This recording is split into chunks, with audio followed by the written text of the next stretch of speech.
Welcome to Oregon Voters Digest, the program that brings forward the social and political issues that are important to people living here in the Pacific Northwest. And now, your host, Bruce Broussard. Welcome again to this segment of the Oregon Voters Digest. I'm Bruce Broussard, your host. Folks, as I indicated to you a couple weeks or so ago, I indicated to you that once a month, one show a month, we're going to focus on veterans. As voting, actually reaching out to vets. As you know, I put together this association called Reaching Out to Vets, No Vets Left Behind in Oregon. And so that's what we're going to do. We're going to start this show. And this is kind of like the flagship. And I'll give you sort of a feel of what directions we're going to be going. Again, when you think about the military, as you also, and we're going to thank you very much for recognizing vets by saying thanks for serving. Well, you get a better feel of why you are making that particular statement. And the way we're going to kick this off is we're going to kick it off in an area that we're very familiar with, but sometimes there's a little bit of misunderstanding. So one of the biggest things that vets normally suffer with in today's day, especially now with the young folks and whatever, is PTSD. Back during the time when I was in, there was no such thing as PTSD.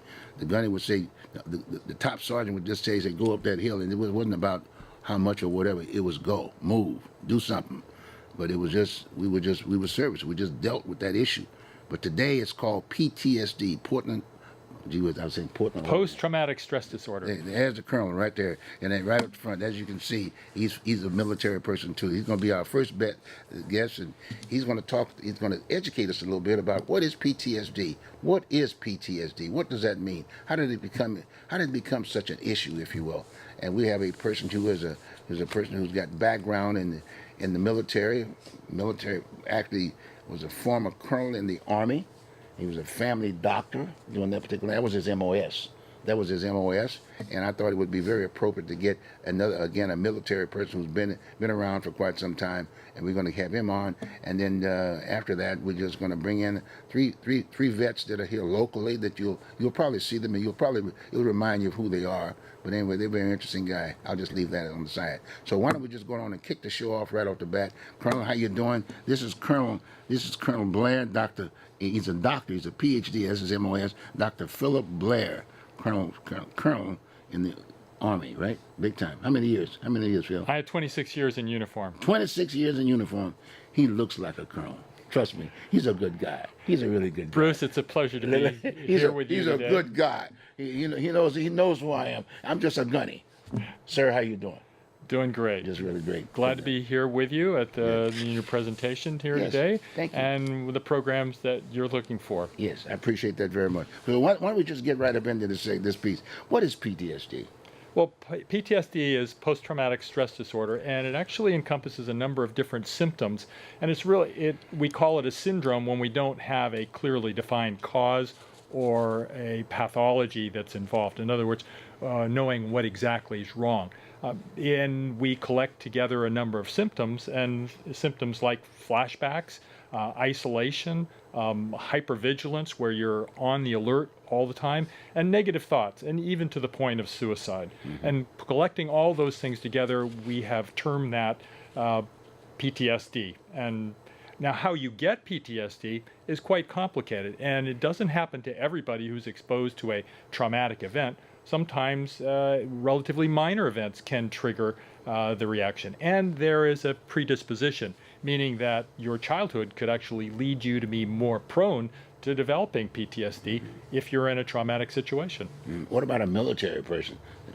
That basically kind of like, we hear that term constantly among the military persons. And then from a layperson standpoint, isn't that mental illness? I mean, it was mental illness before it was PTSD, right? Oh, I wouldn't call it mental illness at all. It's so common that it occurs. And now we focus on the military, but the military actually represents a minority of the total population with PTSD. Typically, we know that about 30% of the population of PTSD are military background, but the rest of the population, it comes from a wide range of activities, and including lots of first responders and people who have nothing to do with first response. And it's also associated with traumatic brain injury. So there's a wide variation of causes, and it encompasses a large population, as many as 10 million people in the United States. And unfortunately, women are more predisposed to getting PTSD. And military and major traumatic events like explosions are not required in order to develop PTSD. You know, the other thing I was going to share with you is that being you were a family doctor and that was your MOS, or the military occupational skill, right? Am I right? But now, how does a family doctor all of a sudden sort of interested in PTSD? How'd you get there? Well, I was a combat physician as well in the first Gulf War, and I was the division surgeon, the DISCOM surgeon for the 3rd Armored Division in the first deployment in 1991. And during that time, we were preparing for soldiers that may develop PTSD. You know, PTSD is a term we use now, but in the past it was battle fatigue, it was shell shock. We had lots of different terms, and it goes back millennia, even being described back to the Greek times. Were they treating it during that time? Well, they were treating it, but perhaps not as effectively, hopefully, as we are doing now. During my training and our preparations, the concept of 3 hots in a cot was to bring the soldiers out of the front line, just in back of the front lines, and to allow them to get rest and feed them, and then return them to the front lines as soon as possible, to decrease the amount of lost time and some of the stigma that is involved in taking somebody out of combat situation and away from their units. So then let's talk about, again, your time and your training as it relates to PTSD. Well, when I finished with the military and I retired in 1996, I went on to do medical consulting, particularly in disease management. And we were focused on a number of different problems. But more recently, the amount of PTSD and the number of suicides was quite alarming. And I was starting to explore some different therapies, some herbal therapies, as well as dietary approach, and even some cannabinoid therapies that could be very beneficial for PTSD. And I became very interested in that, and I started doing the research into what's going on with the problem, as well as the effectiveness of the number of these different therapies. And the definition of cannabinoid, as a layperson, I'm not familiar with it. The only thing I might say weed or something. That's a different ballgame. Well, cannabinoids are a particular molecule that's about 21 carbons, and it has a particular shape. It fits like a key into a system that we have within our body. A lot of people don't realize that we have a cannabinoid system within our bodies, and that appears to be the master controller for a wide range of other systems that we have, including neurotransmitters, our immunologic system, and even our hormones, including the adrenal hormones that are secreted. But it's also a major controller of the gut, our appetite, our sleep. So all of these things are normal activities that we have, but they can sometimes, as in PTSD, get out of balance, and that leads to a number of dysfunctions. And one of those things is PTSD, where we're not dealing with the stresses of our environment as well as we should, and correcting for some of those cannabinoid deficiencies that we find can be very helpful about improving our integration within the community and improving our overall well-being. What about traumatic or trauma activities? What role does trauma activities play in the whole issue of PTSD? Well, oftentimes a traumatic event, and it can be specifically trauma, as in an explosion, seems to trigger a response in the brain that leads to a number of pathologies. Now, I'm really interested in some of the details that go on actually inside of the brain. And what we know now is there are specific abnormalities in this endocannabinoid system in the brain that can be identified by either special scans or looking at the number of specific neurotransmitters that are present or absent within the body, as well as cortisol levels. And by putting all those things together, we can see with about an 85% accuracy exactly if somebody has that particular problem. Unfortunately, that's only in research studies that's being done at the present time. When I think about my experience and exposure in the military, there was always a traumatic kind of a situation during my tours, if you will, even in Vietnam or even outside of Vietnam, as if to say that it was a sort of a continuation kind of a deal.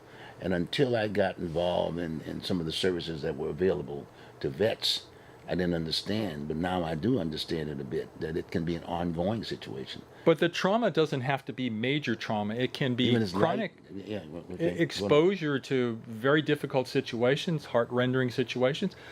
We know that first responders of all types, whether it's a fireman or a policeman or even a dispatcher, can be faced with the complications of PTSD. And so, and for a woman who has been assaulted, it's a very common entity, and children who have been neglected or abused, they can also have developed PTSD. Very high incidence in those populations. Why don't you expand a little bit about being police work? I mean, talk about that in regards to PTSD. Well, I don't think I'm qualified to talk about the police work and what the policemen are encountering. But it is traumatic, right? But of course, they're in a high-stress situation, right. So the ingredients of PTSD are a very disturbing situation that comes on, a fight-or-flight chemistry that happens in the body, and then reflection that goes on as an individual, and maybe even some guilt and anxiety that occurs from it. And we all suffer to some of that to some degree, but we're able to correct for it. We're able to forget some of these incidents, and we're able to put into the proper place about some of the stresses that we encounter. Unfortunately, with PTSD, something gets out of balance, and we're not able to forget them, so we're replaying the record over and over again with those flashbacks. In addition, we just can't stop remembering those particular incidents. We can't forget those emotions, and we get a fight or flight feeling and anxiety every time we have one of those flashbacks or we have those situations that occur. What about cures and just an immediate cure? Well, current therapy for PTSD, there are a number of different effective therapies. Unfortunately, they are not complete. And so that many people do get better with use of different medications. Unfortunately, a good portion do not get better with them. And what we're searching for is an ideal solution. Now, one of the things that I've been exploring in the work that I've been doing is looking at a substance called cannabidiol that comes from hemp. And coming from hemp, it doesn't have any psychoactive properties, but it has huge benefit for soldiers and for anybody with PTSD, because it targets that broken record portion that I was talking about, where people keep remembering the same things over and over again, those flashbacks.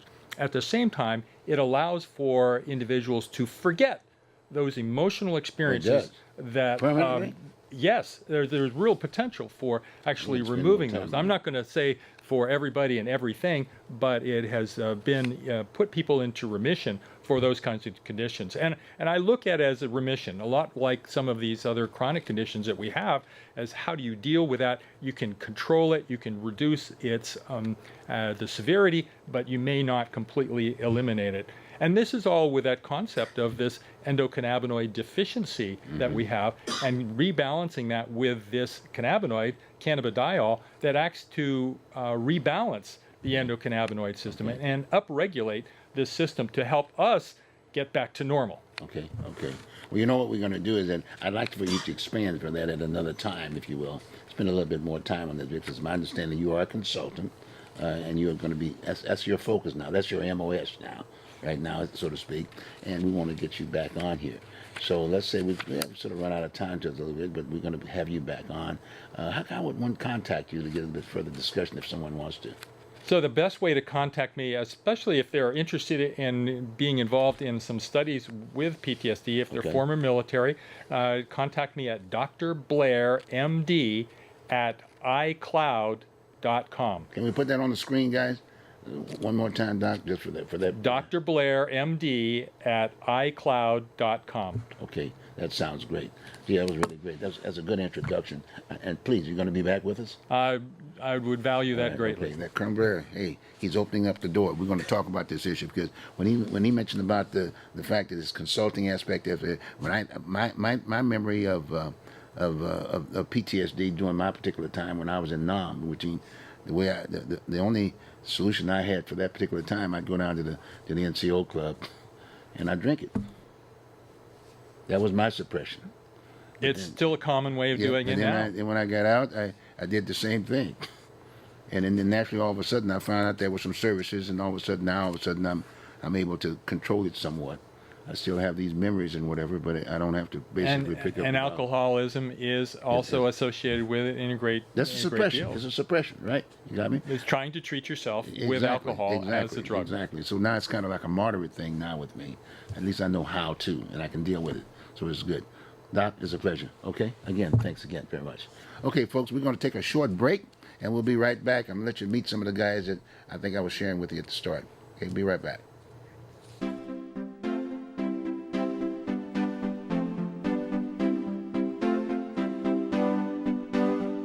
You are watching Oregon Voters Digest.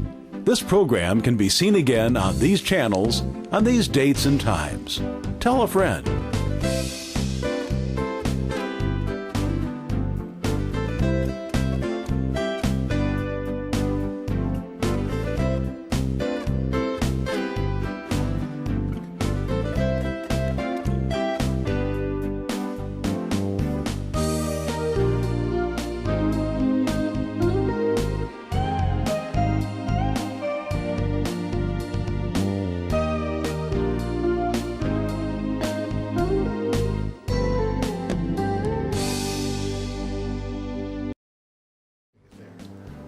Okay, hey, we're back, folks. We are back. We are back here. Again, this is Reaching Out to Vets. No Vets Left Behind in Oregon. I'm Bruce Broussard, your host. And now I'm going to introduce you to some folks here locally here in Oregon, more specifically in Portland, Oregon. And I'm going to sort of use an issue or a situation that I was in just recently. It was called Marine Corps Birthday. It was Marine Corps Birthday, and to my far right, to my right, but to your left, I've got Bill Jackson. There's Bill Jackson. I met him because a lot of us were from Frogmore. And we'll talk about that as we go on in the show.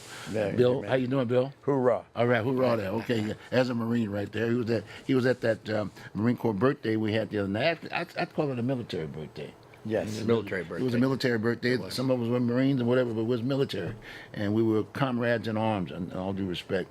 Okay, so then we got Steve Harmon. You got Steve. Here's Steve right here. He was a Marine Staff Sergeant. He had his son there with him that night. I did. He and his wife, and his wife was there too, and that was awesome. Again, thanks very much. Thanks for inviting me, guys. We appreciate that. Okay, and then we got Harry Jackson. You know Harry. I think everybody knows Harry. There's Harry. It's Harry Jackson. He had so many hats. One of the ones I remember naturally was back in the old early days, and I think I remember the day we talked about the Frogmore piece. Yes. And the rent-a-cop, so to speak. Right. The Warrens and this, that, and the other, and Bill was running that piece, so to speak. And then all of a sudden, the next thing you know, we jumped leap, and then all of a sudden, Smitty came on board.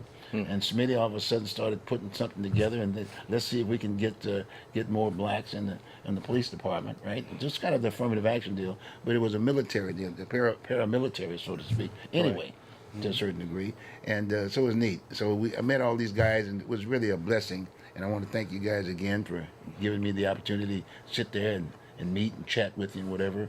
And now we're thinking about some other future things, about us developing some things together and as a detachment, so we can kind of meet every so often. But I want to thank you very much for doing that, okay? It was our pleasure. So what we're going to do this part of the show is that we're just going to give these individuals, I'm going to introduce you to these guys. They're going to introduce themselves again. Some of you know these guys.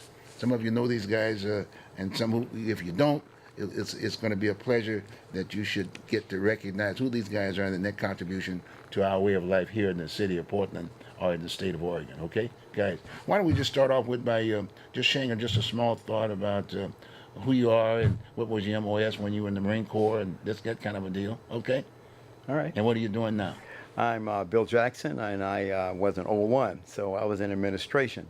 What's 01? You remember that we were talking to the lay people out here. Yes. What's 01? Administration. Administration, And okay. My job was to discharge people that was not fit for the Marine Corps. That's what I did. So that was primarily, we had 80 individuals, privates, that we sent back home. And I'm one of the original draftees in the Marine Corps. So I'm kind of proud of that. The chosen few are the chosen few. Yes, awesome, Yeah. awesome. What was your rank during that time? I was a corporal. Was a I corporal? come out of corporal. Came out as corporal? Okay, good. Okay, good. Steve, how you doing? Yes, sir. I'm doing well, thanks. Anyhow, I was in the Marine Corps. I joined in 1967 for 4 years. I was in 0311, which is grunt or infantry, and I spent when I got out of the Marine Corps, I got out as a staff sergeant, E6. I was in Vietnam for 13 months and saw combat, and then the last 2 years, of course, I was stationed in Hawaii, tough duty. All right, that was tough duty. Charge of a I was boat there for a range. minute. Oh, wow. That was great. Yeah. So, and then after the Marine Corps, I joined the police bureau. I worked with Harry. And Portland Police, Portland right? Police Okay. Bureau for 25 years. Worked with Harry Jackson, and then Billy Jackson. Met him years ago when he had a security company out there in around northeast MLK and Fremont, and that's where I got to know Billy. And what, 40 years or so? Yes. 40 yes. some years. Wow. That's a long time. Wow. And I remember when Billy used to tell me his brother Harry was a state police officer and he was going to join the city, and he did. Wow. I met Harry. Awesome, awesome. But there was something else about you that I need you to share. You had 2 other brothers, too, right? I did 2 brothers. Were they in the... 2 brothers that were Marines. The oldest one, Stan, he was in the Korean War, and he's passed away. And then my other brother, Clyde Harmon, he was a Marine for 8 years. His son was a Marine. My son was a Marine. Yes, met him the other night. You did. You did. And then I take it they were both on the police department? Clyde and Clyde. Stan and I, all 3 of us Oh, were. oh, wait. Yeah. Wow. We want to talk to you a little bit more about that later. Sure, on. of course. Okay, good. Let's introduce Harry. How about Harry? Hi. Go on. Talk about it. Share with us. Well, I was a fairly sheltered person, and I decided after starting at Portland State that I needed to grow up. And I thought the way to do it on my own was to go into the military. Okay. So I took the test, and my prior experience at Benson High School was as a mechanic, both for a little bit learning about airplanes and auto mechanics. I took the test, and they decided I need to go to the Air Force rather than the Marines. Now, wait a minute. But I missed you, Harry, I think it was about... What year did you go in? 64 to 68. 64 to 68. See, I came to Portland, 68, 69. I think I missed you about 2 months Yeah, about as a Marine recruiter. Okay. I missed you. I'm Yeah, sorry yeah, about that. yeah. But you were a Marine. You were a Marine when I saw you.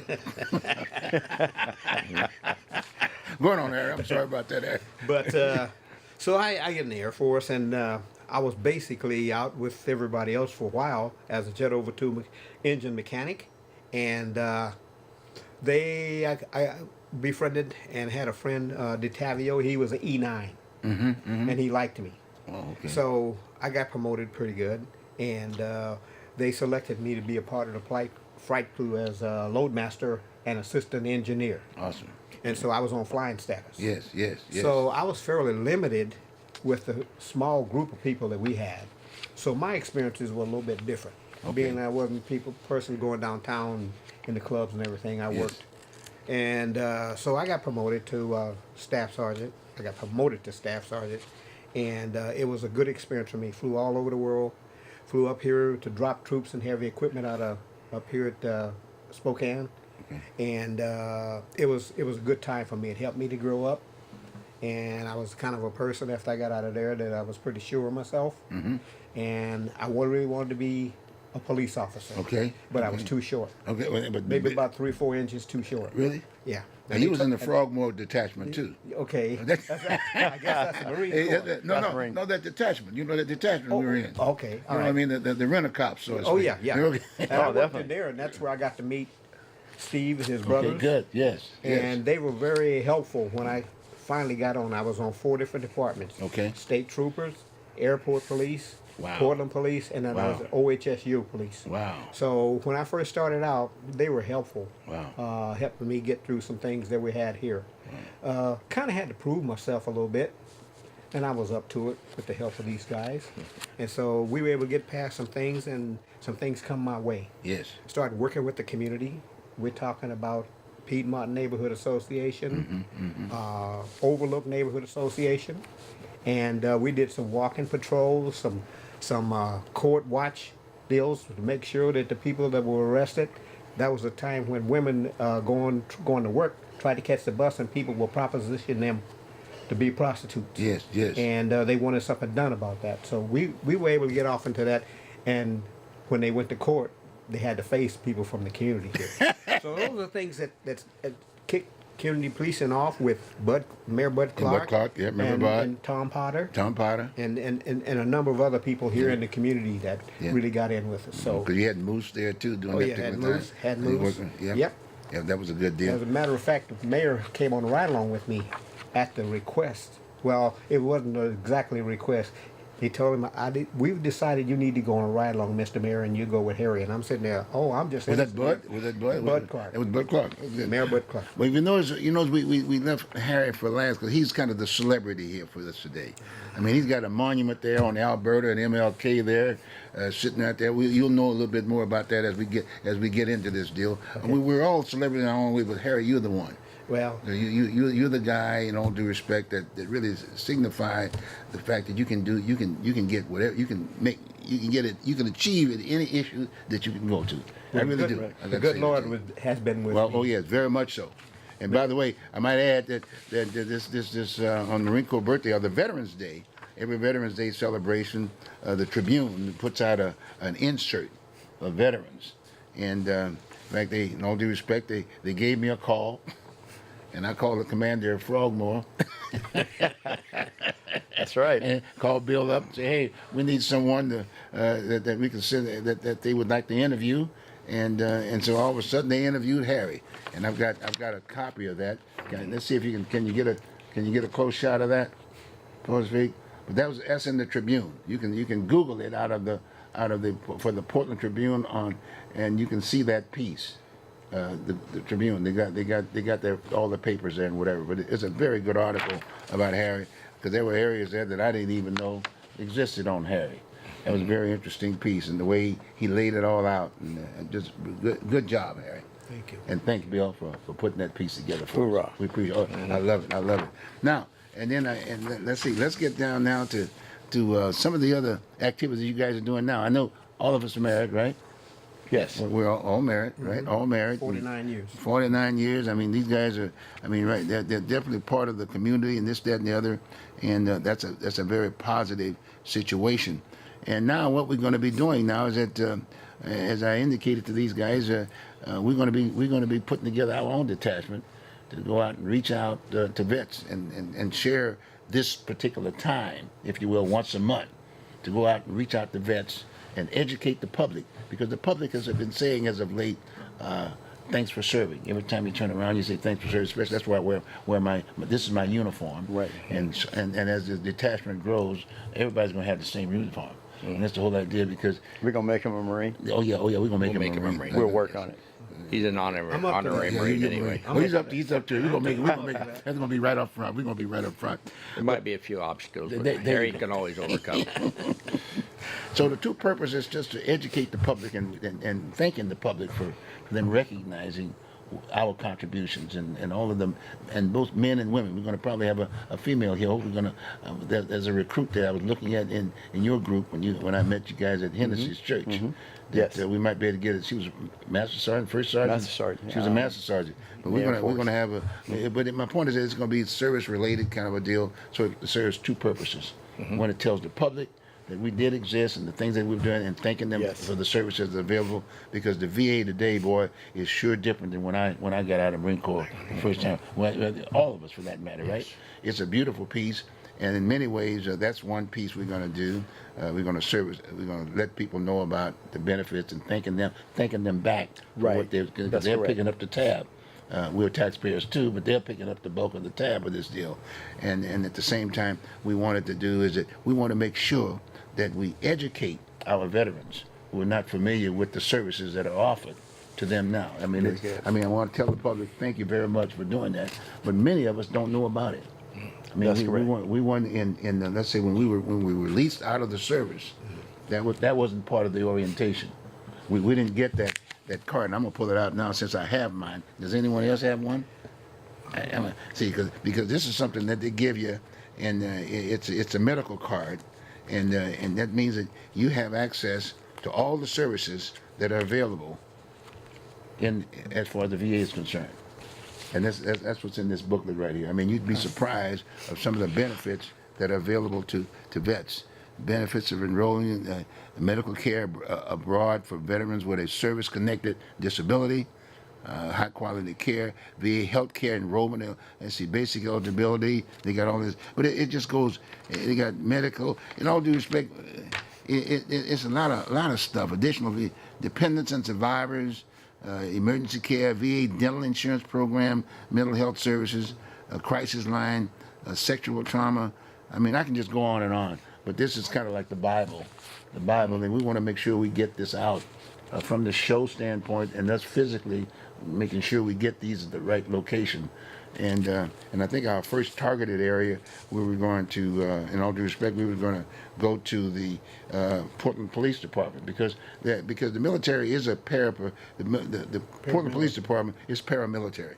It is paramilitary. That's correct. And so the whole idea is that we're going to try to educate them, and especially those guys who have either retired or spent time in the department. We're going to try to get that out to them and get to their families and let them know about this, that, and that, because many of them are still suffering. Because I'm saying this on the front end, and I want you guys just to jump right up in that deal, and you can speak for yourself and about some of the things that I'm talking about. Because I can recall that that's why I had the doctor on just a minute ago when I got out.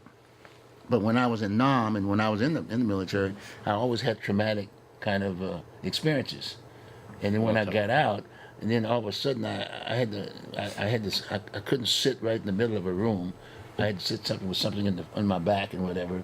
And depending upon where I was involved, it was always there with me. You know, and I had issues that I had to deal with. And someone invited me and took me by the hand and took me to these services and walked me through the whole situation. So I'm very much involved and thankful for what they've done for me. And I've got these gentlemen here, in all due respect, absolutely, they're going to just basically get into I'm introducing them to the services aspect of it. But besides that, it's kind of interesting when I can talk about this thing and feel good about it because I'm using the services. That's right. And so all of us here that are sitting right here we're going to be doing the same thing. The benefit to the folks that are sitting around the table, including me, is that I'm using the services.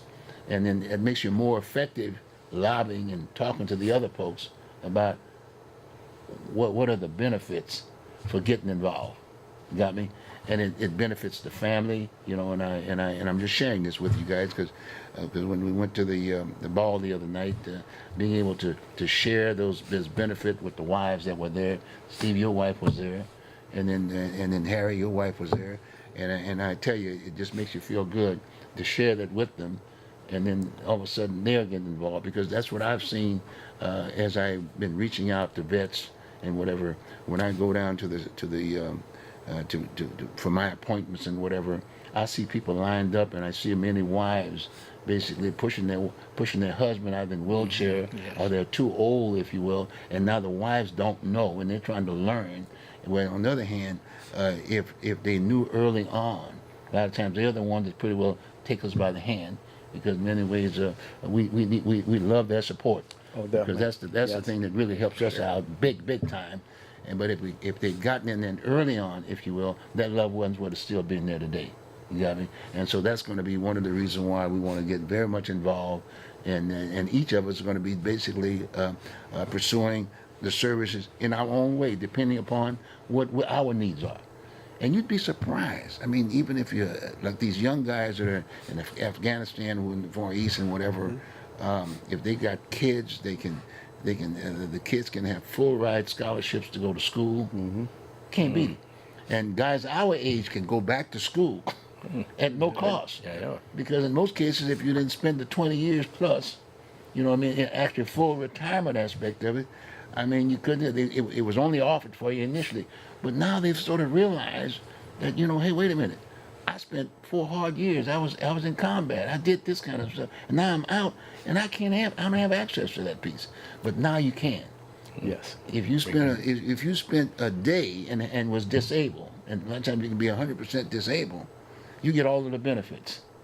as usual. Naturally, these other guys get their perks too, but they're changing things accordingly. They That's are. right there. Yeah. And people don't realize that.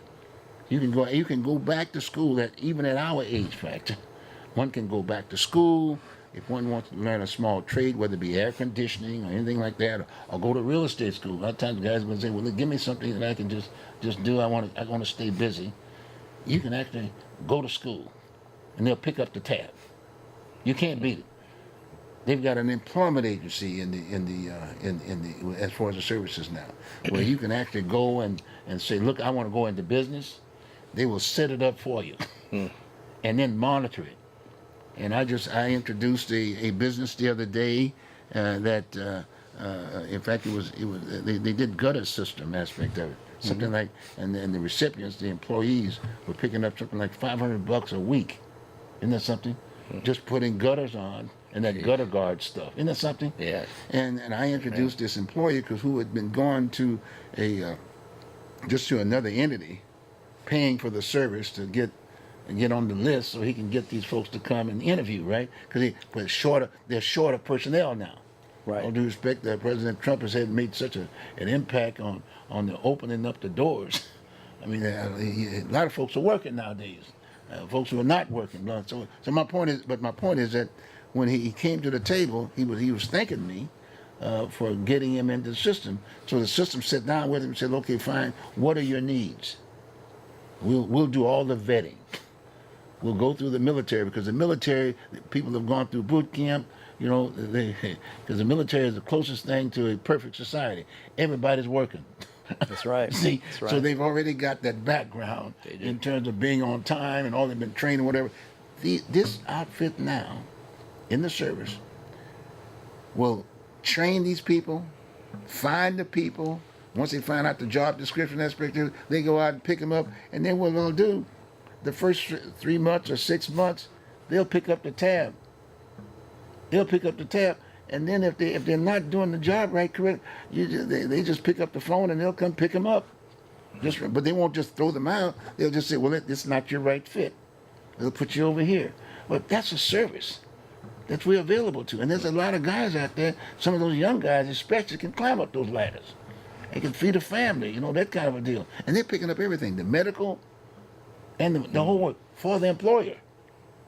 Then at the end of a cycle aspect of it, naturally the whole purpose is to get the employer to hire these folks.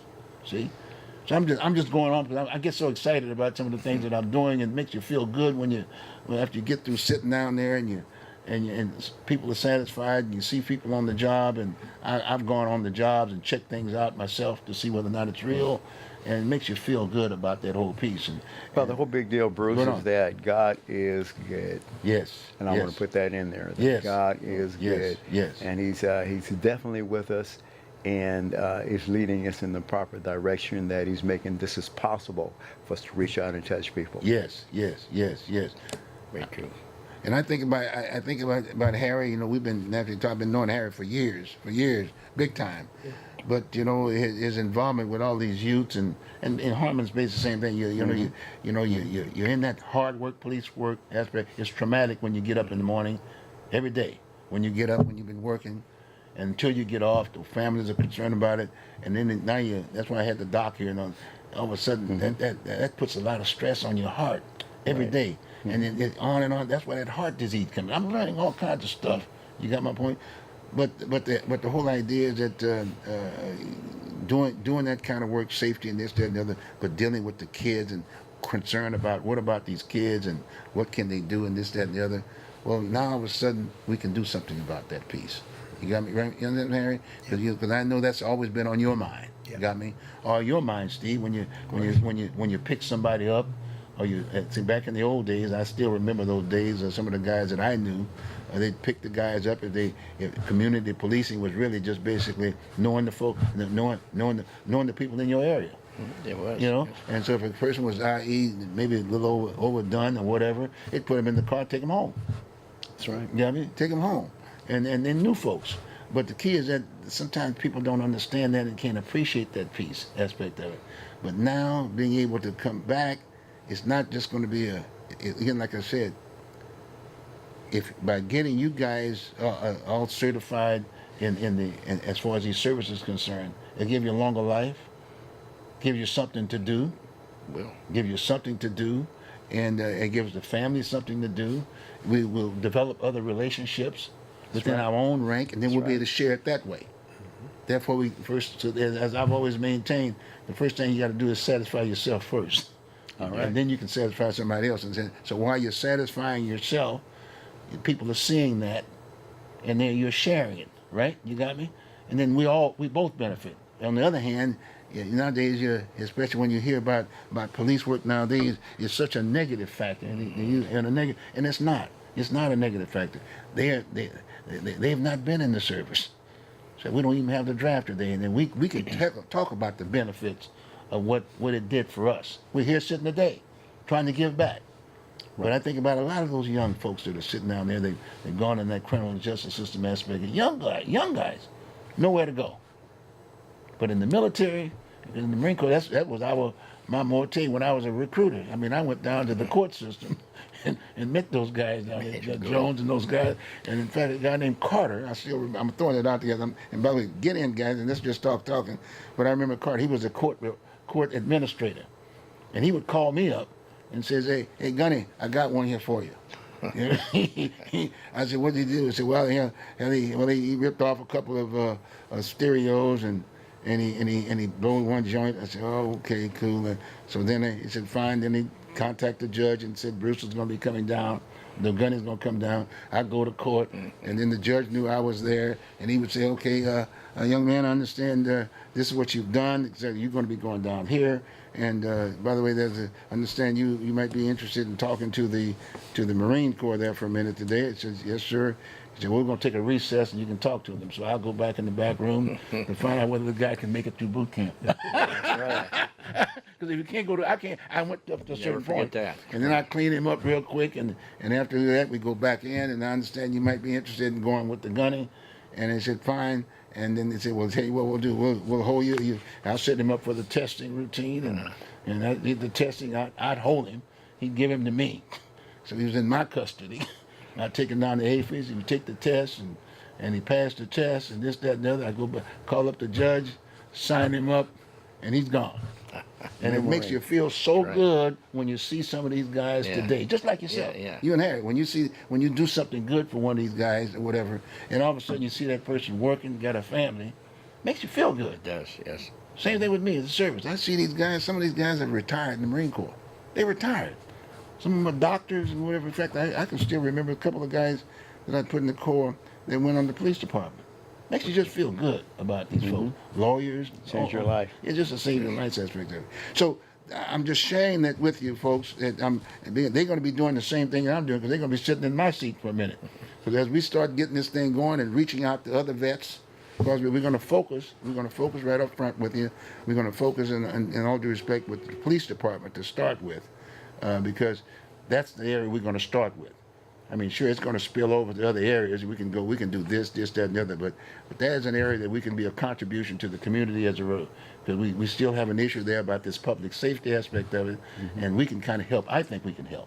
I really do think we can help. But we can help veterans across the board. Steve, Harry, and all these other guys, and myself, and Bill. Got me? Oh, thank you. Yeah, we're gonna throw you in there. Frogmore, I still remember them Frogmore stories we used to have.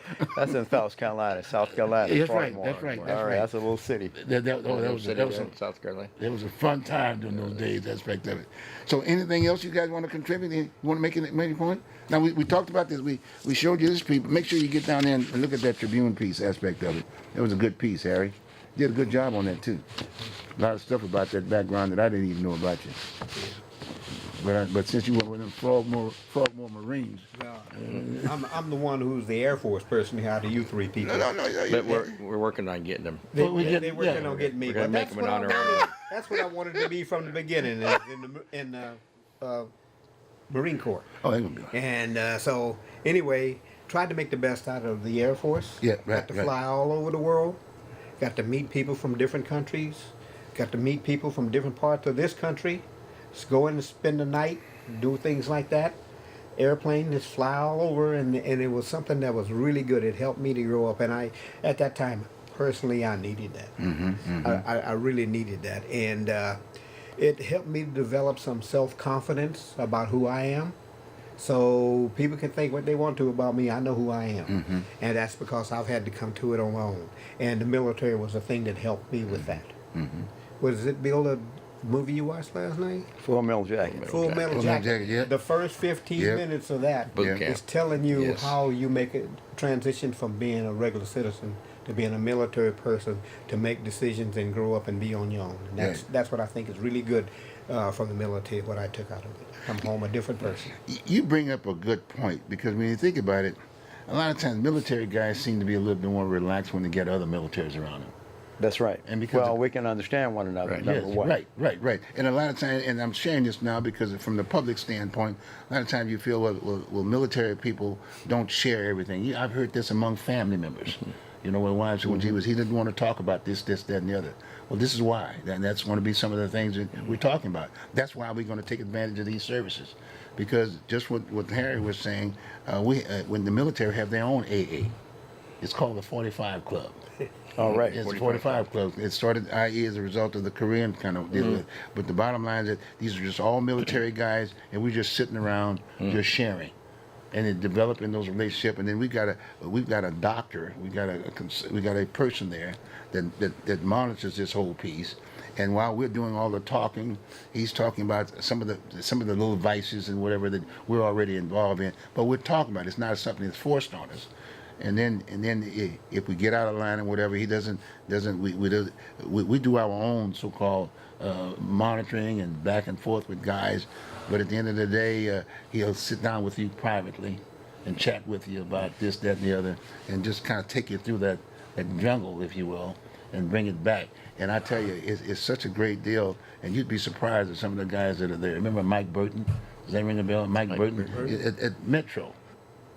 He was Metro chair. He was a full-bird colonel too. But he's been around. But Mike is very much involved with services and i.e. in the Vancouver area and the Portland area.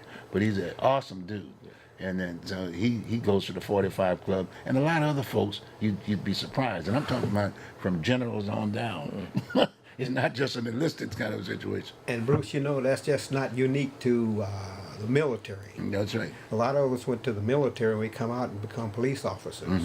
The thing that I have a hard time with is I got a call. I wrestled with a man. He had been stabbed in the heart. He's walking around kind of dazed. Open it up, and there was one drop of blood. He was bleeding internally. And they told me, says, make sure he stays on his back. And I had to wrestle with him, keep him on his back until he stopped moving. He died. Wow. Me wrestling with him. Oh, wow. And you know, I have memories about that. I know that. I know that's. You don't get past something that's like right, that. That's right. Right. You have memories of that. I sit right. there and I look at that man and I'm saying, oh my God.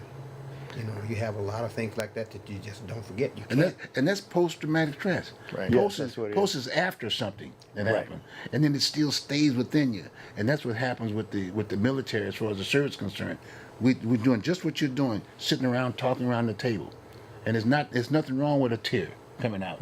We're grown men, but the fact of the matter is we're getting it off our chest, and then we got a situation where it sort of explains it and listen to it, hold it, and it's a completeness. And then you got everybody around that table in that group has the same kind of situation. And boy, I tell you, that relief, I mean, I've got that relief today. I mean, I'm a little bit more reasonable now. I don't get as hyper or whatever. You were less reasonable when you were younger, huh? Yeah. That's right. We You know, all were. Steve. Yeah, that's right. But I appreciate what Harry was saying. But that's exactly what will be doing, what guys will do. And when you'll see where I'm coming from, and you'll be able to share it with us. Sure. But there are a lot of folks out there, like Harry, like all of us for that matter, that don't know about this stuff. And we're going to be doing this, and we want to thank the public for giving us that opportunity, because had it not been for the taxpayers out there, we wouldn't have had this piece. But the benefit of having being able to understand what this military is, public safety, and making sure that our country is strong, and this, that, and the other, all the things that you need, if you will, especially when you start talking about public safety, law enforcement. I mean, that just keeps it orderly. That's what that's all about. But when we need to talk about that appreciation, and I think you can now understand why I want to spend as much time this start off with, if you will, we want to start off with law enforcement because they're the frontline troops. And here on an ongoing basis, and the folks that I'm talking about that were former military already have been trained. They've already gone through boot camp. We're all sensitive, and this, that, and the other. We're organized, and that's what's going to make this effort that we're going to be doing. Well, Bruce, one more Yes, thing sir. we want to Go do is we was talking about the Marine Corps Ball that we were Yes. celebrating at. We need the brothers. Yes. We need the brothers that they were black men in the Marine Corps, black ladies in the Marine Corps, in the military, period.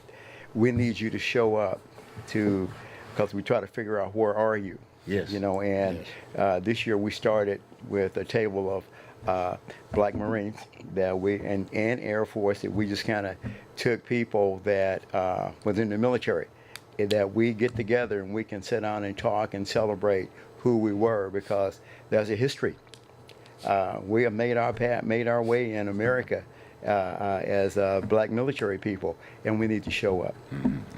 Well, you know, I really appreciated that too, and I appreciated you even invited Steve and his son. And his son. Oh, always. And their wives. And their wives. And I thought that was an awesome deal. But like you said, just that history means a lot Yes. to us about the transitioning aspect of it. And that's one of the, well, now I'm surprised we're going to throw it out. That's going to be the detachment.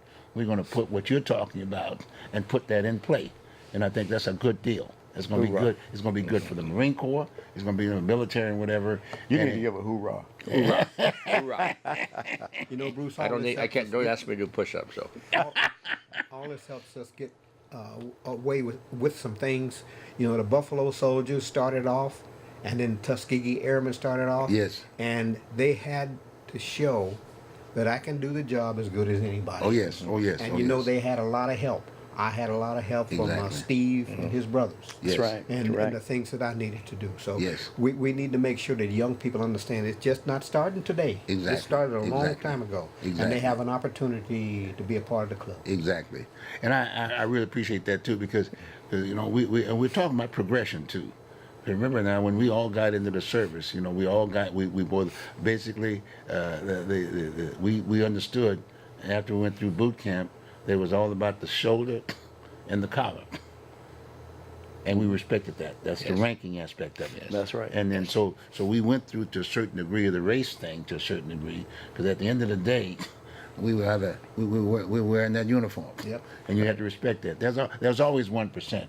Yes. But if you didn't do it right, you got back to the brig or you lose some stripes. That's After a right. while, you learn. You got my right. point.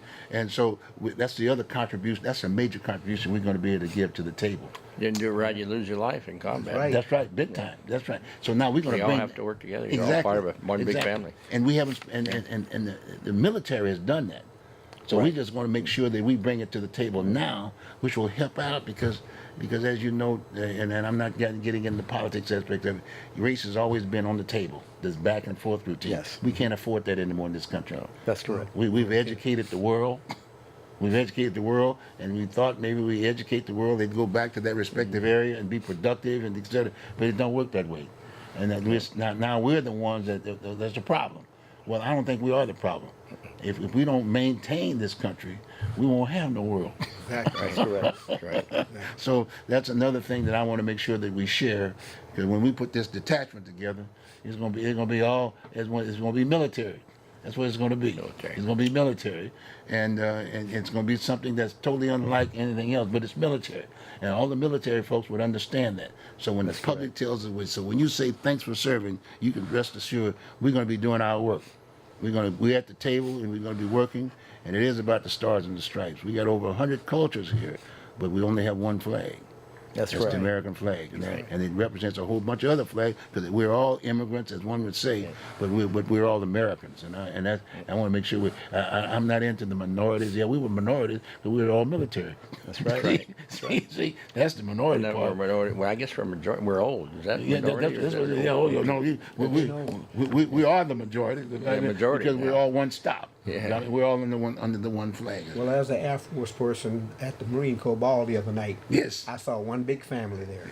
That's right. From the highest That's right, ranking yes. to the Yeah, youngest yes. troop there. I saw one Exactly. big family can relate to the same It was thing. beautiful. Yes. It was beautiful. Did you see that Sergeant Major there? It looked like he was poured in that uniform. Did you see that? He looked like you, Harry. Because I remember when I saw you in Harvard, when I saw you guys like he were poured in those uniforms. Yeah, that was a lot of good memories. Yes. What I would like to see is I'd like to see some people rank from the guys that served in Vietnam. Yes. From here. Yes. And there's a lot of them, and we've buried some lately, and we try our best to make sure they're recognized. Yes. Appropriately. Yes. And we bury them, and the people that we went to school with right over here at Elliott School, which is now Harriet Tubman. Yes. And we do our best to make sure that they're recognized and that they are properly. Awesome. Well, you brought some good ones. Well, you got former Judge Answer Haggerty. That's right. He was one of the most decorated military persons from Vietnam. Answer Haggerty. He's since retired. But imagine if Answer Haggerty hadn't been around when that hurrah deal guy came. Remember the guy that this one guy that killed this one guy up in southeast Portland? Sarah, whatever. It was just featured in the paper not too long ago. But had it not been for Answer Haggerty. And then there's Mike Strunk, who was the DA at one time. He was a Marine. Yes. He was a Marine. But that was that team. And then Bud Clark was the mayor at the day. He was the mayor. And then Mike was the... Jerry Murray, 2 silver stars. Billy Ruffled with us had 2 bronze stars. There you go. There you go. There you go. Amazing. Yeah, he's been. Then there was Bob Elliott. He was in the Army because he was the guy that got me into the reserve. After I got out of the Marine Corps, I got in the reserve. And naturally I was a gunny, but the equivalent of a gunny to make the rank right, they had to make me a warrant officer. See, That's right. Automatic. We were always Arnold one would have done the behind. same thing. He'd probably been a major by now with that staff sergeant strap on. But we need to check in on these guys that served. I feel bad about Jerry Murray because he was kind of to himself at the end, and he could have used some help from us. Good. On that note, folks, we'll see you next time around. Join us. All right? God bless America. Take care. Amen. Amen.